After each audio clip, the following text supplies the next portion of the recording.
must say, Commanders and Generals, it's just too difficult. Look, they're going everywhere. What is one to do? Dice trays, dice boxes, and these really super devices, the Dace Tower. So from Darkops, we've got what I hope could be the ultimate in dice towers, a literal tower. A Gothic tower of dice. There we go, look at that. So thank you, a gift from Darkops, thank you for that. And let's have a look inside. So what can I possibly enter into a tower that's locked so tightly into this cellophane? I will need Caliburn. Yes. Yes, the knife, the sword that knows no foe, worthy of it, strikes forward again. Nothing can stand in its way. Look at that. Very exciting indeed. Lots of bits of MDF in here. Very good. Crinkly bits of cellophane there. Make sure that I get rid of that in the most appropriate way possible. There we go. And many bits. Look at the sculpting here.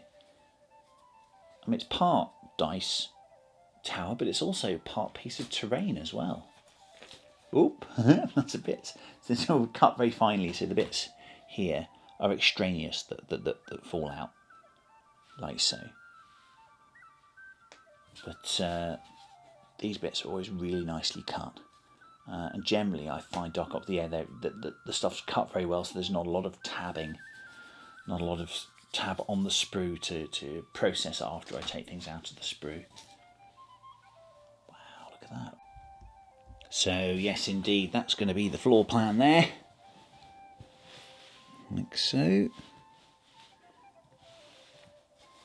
These will be part of the walls that go around the outside to hold your dice in when they're being rolled. More wall feature there, and it'll be very three-dimensional. If I know or am learning anything about Darkops, there'll be layers to put on top of the basic structure. So there's an example there. Look, you've got a basic part there that forms the inside of a crenulation, and then you'll have the feature, the architecture to go over the top of it. That'll look amazing. And also it may be difficult to get across the intricacy of the windows here, stained glass style, and they look really nice, really amazingly cut there. So that'll form a really great feature on the board when I'm playing it, as well as a very functional one. So let's have a go at putting this all together.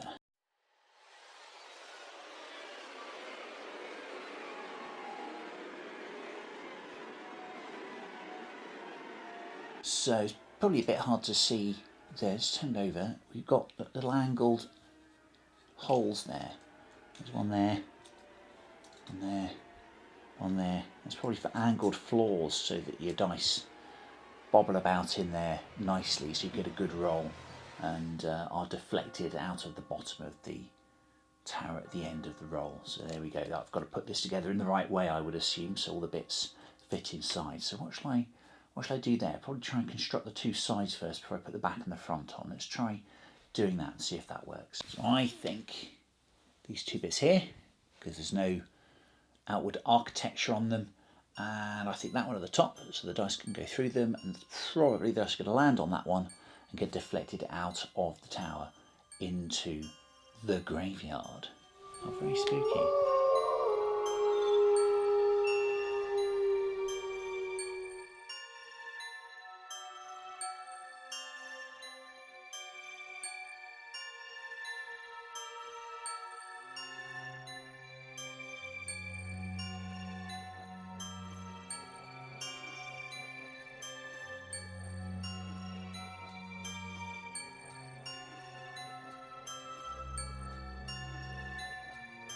The tower taking shape.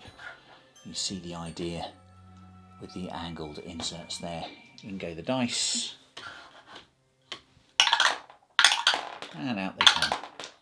So to keep them in shape at the bottom, we put the tower onto this base part here, like so, and they actually fit into little pegs there, like so. Let's put the detail onto the tower, put the crenulations and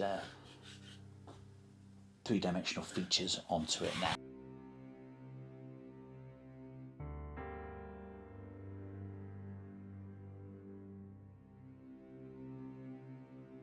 Each of these, I think, is going to form the core of each of the 4 crenulations, the sets of battlements that go on top of the tower itself. 2 different sizes there. The one on the front there being a little bit smaller.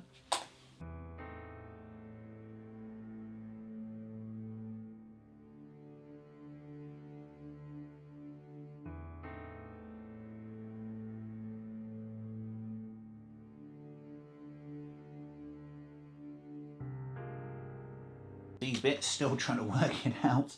Go like so. Obviously we'll glue these in. Actually, I think this will actually go inside. So these featured parts will actually point inwards. I'm just doing this for now to see if it works. Like so. Then those there. This should fit inside, if I've done it right. These should fit inside the tower.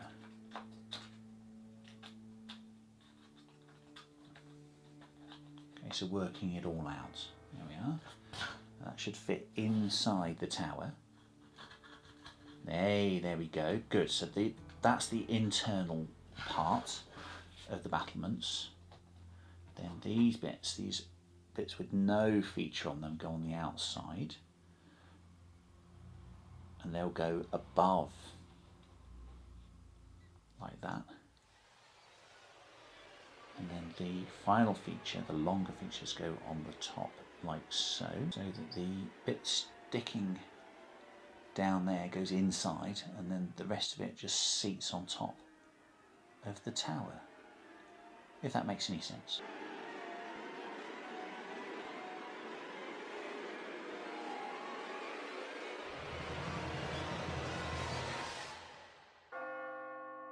So here at the first 2 of the mid sections, you put them on, just level them up with the inside of the battlement there, and they'll just poke out there like that, ready to take the shorter sections on the opposing sides.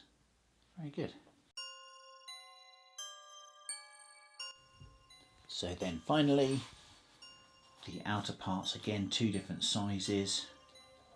And again, they need to put opposing like so, like that, and then the 2 shorter ones will fit in nicely on the side there.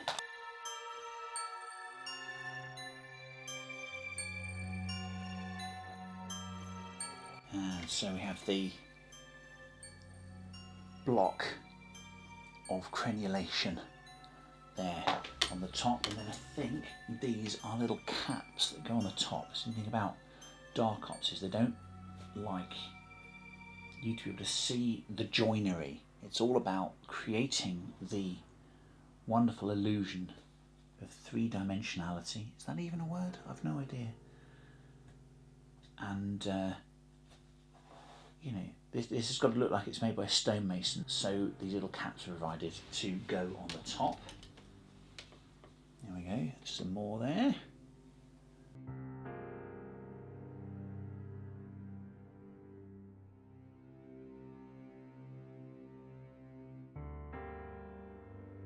And then the whole thing just slots in the top there. Perfect. Very clever. I'll glue that in. There, starting to look substantial now, I think you'll agree. And then we've got these pieces of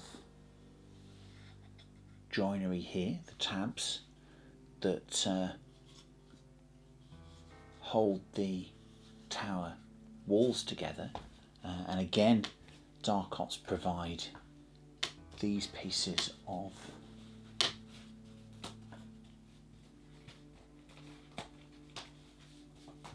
edging to fit over like so, like that, to hide the joinery, but also again brings out the flat wall and makes it pop out into a more three-dimensional look, which is something I have always enjoyed about putting these models together.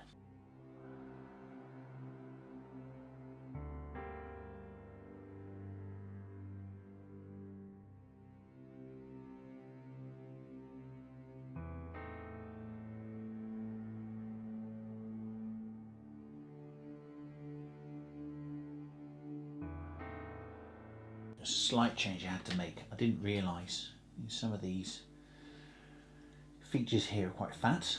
They go far in to the wall, and so there are two here that have got kind of thin edges on the bottom to allow that this archway piece to go on. So I did have to change one round. So if you're putting it together, do make sure that on the front, where the big hole is, the door, that you use these two parts with this kind of thin bit down at the bottom. There we go, brilliant. And then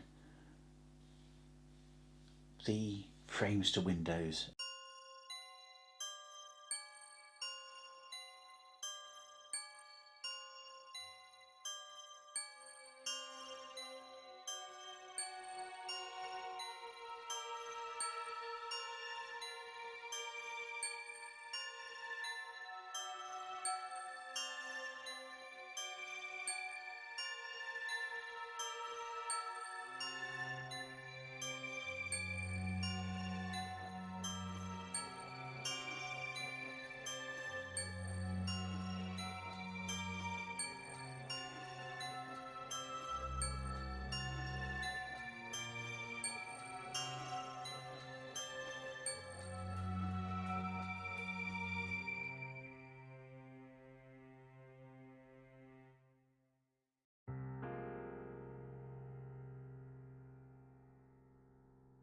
And finally, if I can find the right sprue, look, Darkops even give you these bonus little gravestones. How ace is that? I'm going to make them up. I'm probably not going to glue them on here because I want to be able to get to my dice quickly. But yeah, you got these bonus gravestones, so I think I'll make those up to finish.